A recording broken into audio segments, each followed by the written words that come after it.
In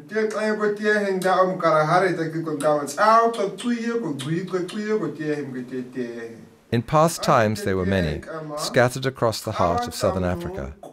They lived in the wide expanses of the Karoo and the Kalahari, and in the red sands they could follow the lives of every creature. They left little sign of their passing, just paintings and some scattered evidence of a once rich culture.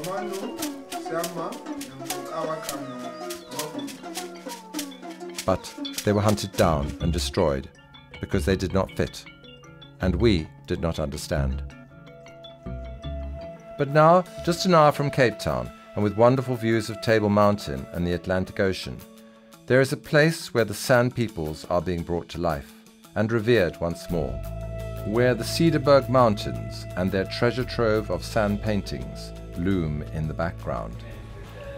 Ikwatu was created by generous individual and company donations and exists primarily to educate San people and to educate others about the San. From Botswana, South Africa and Namibia are drawn a select group of young people, all with San blood, all keen to learn and to take their knowledge back to their communities.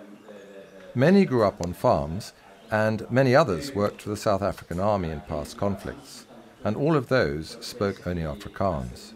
So it's great for them to be able to learn their history, language and culture once again. I'm Juliana Seku, I'm from the Northern Cape.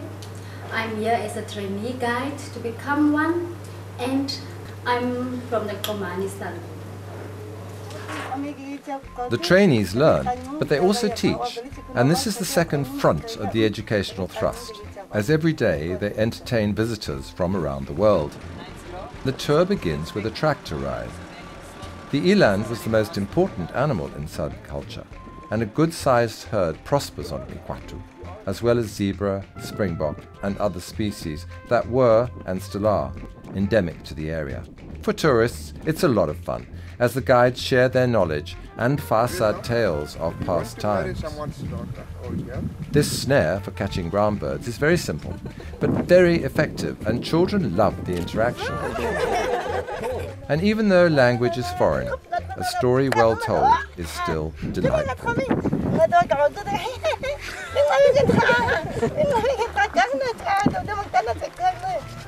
If you don't have matches, rubbing sticks can still do the trick. And if you don't have a gun, a bow and arrow can be very effective.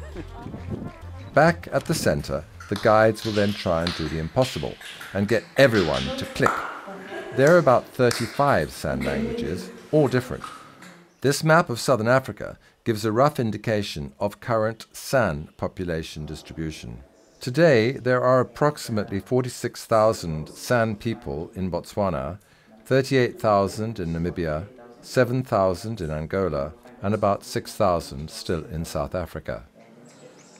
At Ikwatu, the picture gallery has been assembled after many discussions with those affected and offers yet another aspect of tourist education. And some of the pictures are very harrowing. No discussion of the San would be complete without looking at what is happening on their land. On the left side of the fence you can see how it was, and on the right hand, that's how it is today, much better. Back at the center, there's an excellent garden devoted to medicinal plants, well known and well used in San culture, as well as in current times. This herb garden is full of birds, and this sunbird is enjoying the wild dagga, a non-hallucinogenic type of marijuana, and there's a whole stack of useful information around the garden. No tourist facility can look after their visitors unless they look after their stomachs, and at the end of the tour, or the end of the walk, the visitor is able to enjoy an excellent meal outdoors, or in a really beautifully laid out restaurant. The income from the restaurant and the well-equipped shop help to balance the books, and many of the curios here are made in the traditional way by the trainees themselves.